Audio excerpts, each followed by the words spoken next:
Welcome back to another deep dive. Today, we're tackling a question that might it might shift how you think about your own uniqueness, specifically your creativity.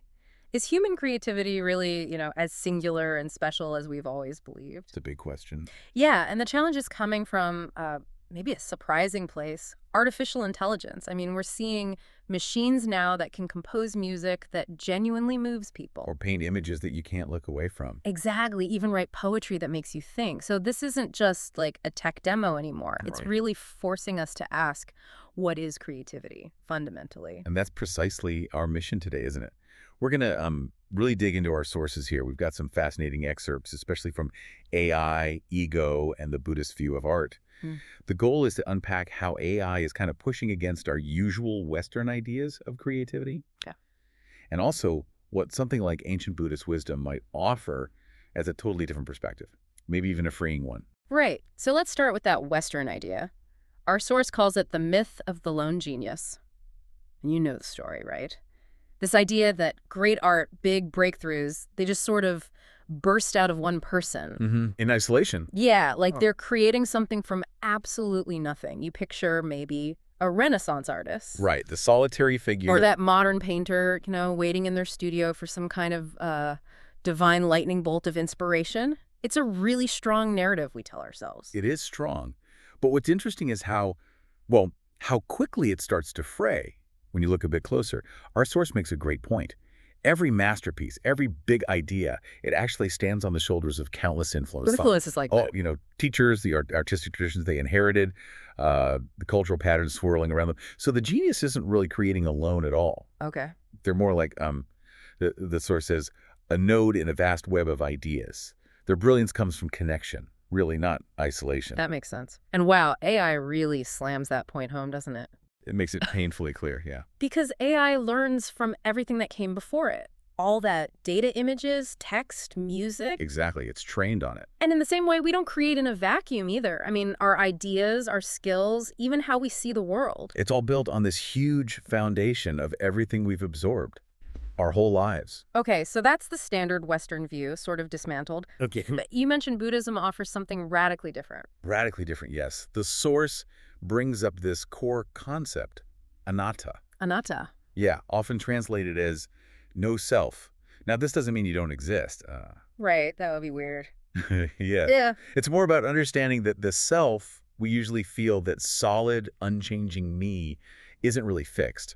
The source puts it as it's more like a collection of conditions. Conditions. Things like memories, habits, feelings, thoughts, constantly arising and passing away. It's about seeing the flow within us, not a fixed thing. And the implication for creativity here is, well, it's pretty profound. Instead of saying, I made this great thing, the Buddhist view suggests it might be more accurate to feel like this arose through me, but not really from me. It shifts from ownership, this is mine, to more of a sense of emergence. Like creativity flows through us, but we don't own the river. That's a huge mental shift. But, Yeah. okay, some people might hear no self and think it sounds, I don't know, cold, or like it dismisses the artist's hard work and personal touch. That's a natural reaction, definitely. How does this view account for, like, the years of practice, the unique style someone develops? It doesn't dismiss the practice at all. The source gives this really vivid example, the Zen calligrapher.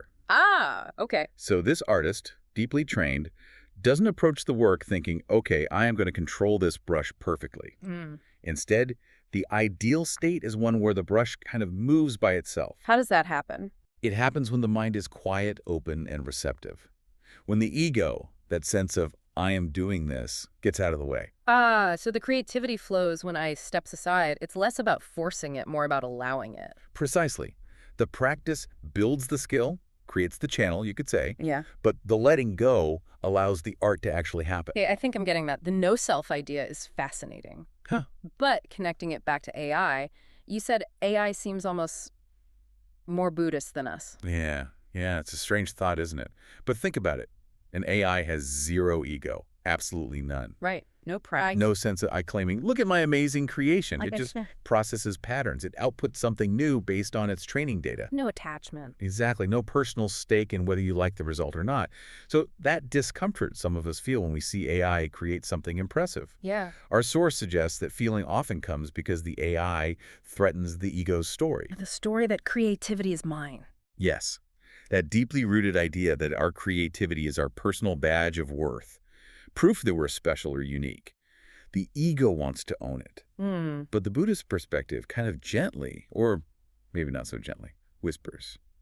Creativity never belonged to you in the first place. Wow. It's seen more as this natural flow of causes and conditions. We're just vessels, maybe, Yeah. channels to which it moves. Okay, but if creativity isn't really mine, and AI can just mimic patterns and generate amazing stuff, does that mean human creativity is, I don't know, less important now? Obsolete even? No, not at all. Yeah. That's really crucial. Humans have something AI lacks.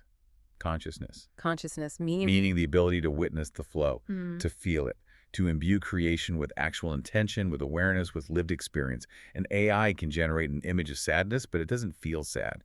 We do. We bring that subjective experience. That's And evil. maybe our deepest, most authentic creativity actually comes out precisely when we do manage to drop the ego.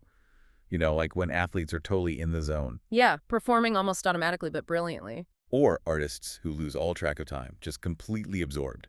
Zen calls that motion no mind. No mind. It's when the conscious eye steps back Uh-huh. and the action just flows effortlessly. So, okay, here's a thought. Maybe AI isn't stealing our creativity. Maybe. Yeah. Maybe it's just showing us something. Like what? Like, how much of our life and art was already on autopilot, as the source puts it. Showing us when we were just running patterns ourselves. Yeah, without that deeper engagement, that no mind state, it's like a mirror. A mirror reflecting our own, perhaps unconscious habits and patterns. That's an interesting way to look at it. Okay, let's circle back then, bringing this deep dive toward a close. Is human creativity overrated? Well, maybe creativity itself isn't overrated, Mm-hmm. but perhaps our idea of it is. Our Western egocentric idea. When we see it purely as a product of the ego, something to own and be proud of. Mm. Ironically, we might be limiting it. Hmm. But if we can shift perspective, see it more like that Buddhist idea of flow beyond self, then maybe we free it. Free it how? Free it from the burden of ego.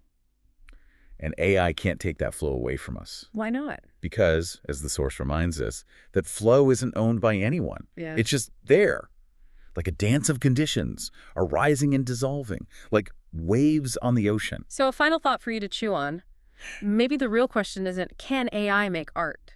The breader. Can we stop clinging so hard to the idea of art as mine? And Yeah. if we can actually do that, maybe we'll find that the greatest creativity isn't really about control at all.